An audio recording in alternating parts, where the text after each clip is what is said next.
Okay, some were asking for a demonstration of how the airflow in forward and reverse is. So we're going to do the best that we can to show y'all how the air works. All right, go ahead. This is in reverse, so it sucks it up to it. You can see how it sucks it really in. And it pulls all the dust. Alright, so now they're going to blow it out.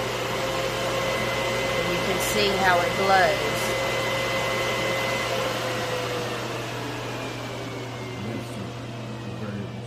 And that's the low speed. And then you can move it up. And then there's high.